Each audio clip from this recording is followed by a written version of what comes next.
பசில் ராஜபக்சவுக்கு வந்த பரிதாப நிலை ஏழுமென்றால் நாட்டுக்கு வந்து பார்க்கட்டும். அனுர அரசு அதிரடி. காதலை ஏற்க மறுத்த இளம் யுவதி அயல் வீட்டு இளைஞனால் கொலை செய்யப்பட்ட பின்னணி.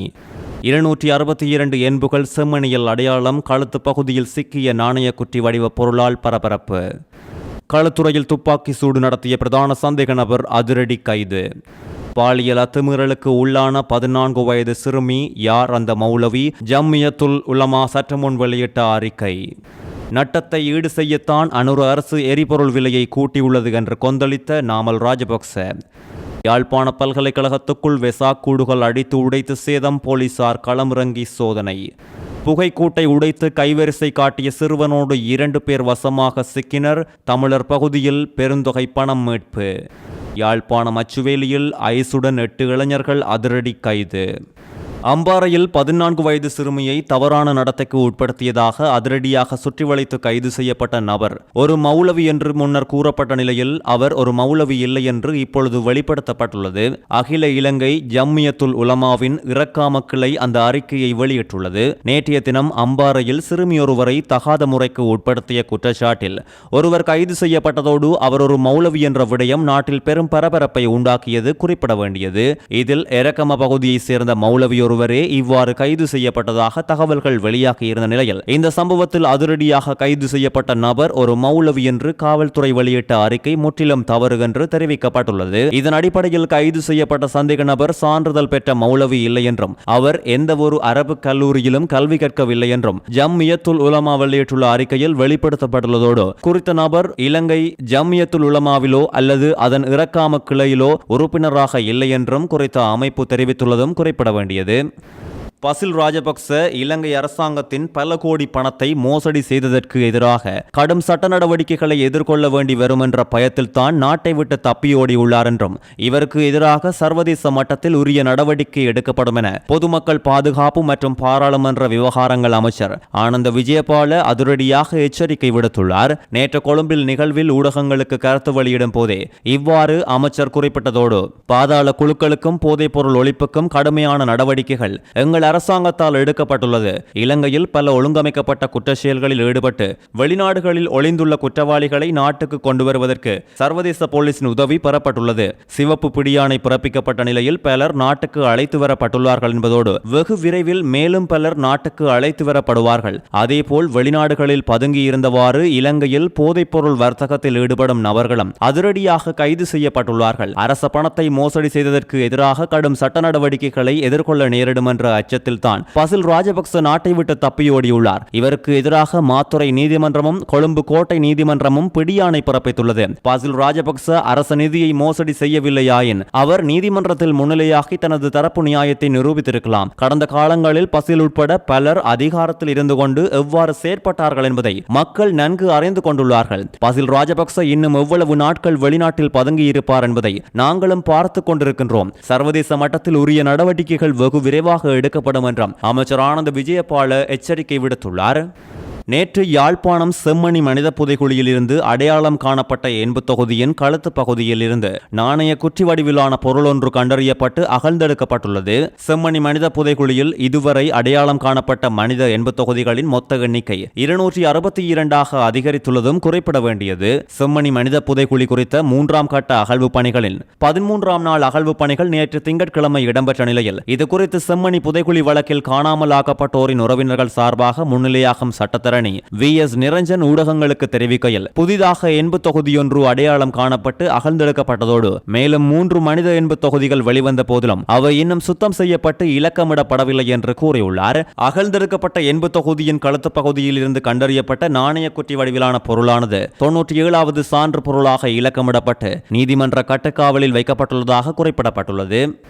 புலனறுவை மாவட்டத்தில் மெதிரிகிரிய பிரதேசத்தில் வைத்து இளம் யுவதியொருவர் அவரது பக்கத்து வீட்டு இளைஞரினால் வெட்டி படுகொலை செய்யப்பட்டுள்ள சம்பவம் பரபரப்பை ஏற்படுத்தியுள்ளது. நேற்று மாலை குறித்த அதிர்ச்சி சம்பவம் இடம்பெற்றுள்ளதோடு தனியார் வங்கியொன்றில் வேலை பார்த்து வந்த மெதிரிகிரியவை பகுதியைச் சேர்ந்த 22 வயதுடைய இளம் பெண்ணே இவ்வாறு படுகொலை செய்யப்பட்டவர் என்றும் படுகொலை செய்யப்பட்ட இளம் பெண்ணை அவரது பக்கத்து வீட்டில் வசிக்கும் 28 வயதுடைய இளைஞர் நீண்ட காலமாக காதலித்து வந்துள்ள போதிலும் குறித்த இளைஞரின் காதலை அந்த யுவதி தொடர்ச்சியாக மறுத்து வந்தார். வந்துள்ளார். இதனால் கடும் மனவிரக்தி அடைந்திருந்த குறித்த இளைஞர் நேற்று மாலை யுவதி மீது கூறிய ஆயுதத்தால் வெட்டு தாக்குதலை மேற்கொண்டு படுகொலை செய்துள்ளார். குறித்த கொலை சம்பவத்தினை அடுத்து சந்தேக நபரான 28 வயதுடைய இளைஞர் குறித்த பிரதேசத்தை விட்டு தப்பியோடியுள்ளதோடு குறித்த சம்பவத்தினை அடுத்து சந்தேக நபரான 28 வயதுடைய இளைஞர் இந்த பிரதேசத்தை விட்டு தப்பியோடியுள்ளதோடு அவரை கைது செய்ய போலீசார் வேகமான தேடுதல் நடவடிக்கைகளை ஆரம்பித்துள்ளதோடு யுவதியின் சடலம் பிரேத பரிசோதனைக்காக வைத்தியசாலையில் வைக்கப்பட்டுள்ளது.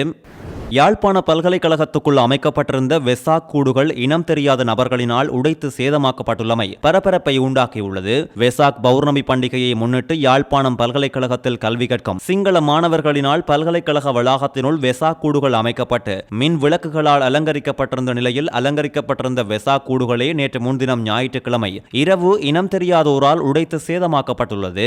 இந்த சம்பவம் குறித்து பல்கலைக்கழக மாணவர்களினால் கோப்பாய் போலீஸ் நிலையத்தில் முறைப்பாடு பதிவு செய்யப்பட்டுள்ளதோடு மாணவர்கள் கொடுத்த முறைப்பாட்டை அடுத்து சம்பவ இடத்துக்கு விரைந்து சென்ற கோப்பாய் போலீசார் தடயங்களை சேகரித்துள்ளதோடு வெசா கூடுகளை சேதப்படுத்திய நபர்களை கண்டறிவதற்காக வேகமான விசாரணைகளை முன்னெடுத்துள்ளனர்.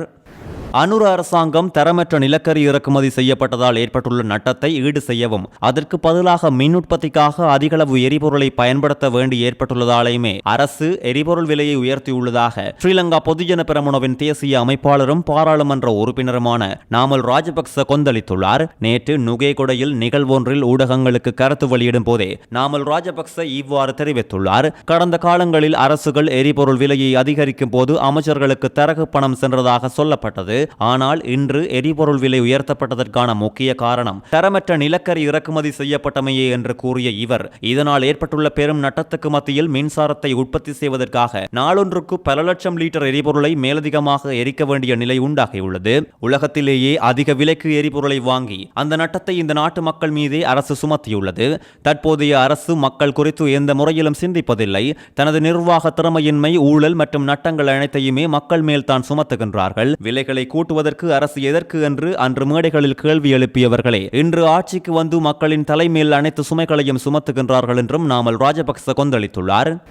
களுத்துறை துப்பாக்கி சூட்டின் பிரதான சந்தேக நபர் இப்பொழுது அதிரடியாக கைது செய்யப்பட்டுள்ளார். போலீசாருக்கு தகவல் வழங்கியதாக தெரிவித்து மோட்டார் சைக்கிளில் சென்ற வர்த்தகர் ஒருவரை சுட்டுக் கொலை செய்த சம்பவத்தின் திட்டமிடலில் ஈடுபட்ட பிரதான சந்தேக நபர் மற்றும் மற்றொரு நபர் அதிரடியாக கைது செய்யப்பட்டுள்ளதாக பாணந்துறை வலான மத்திய ஊழல் ஒழிப்பு அதிரடிப்படை வெளிப்படுத்தியுள்ளது. கடந்த 28ஆம் தேதி களுத்துறை வெட்டுமகட பகுதியில் இந்த துப்பாக்கி சூட்டு சம்பவம் இடம்பெற்றிருந்தமையும் குறிப்பிட வேண்டியது.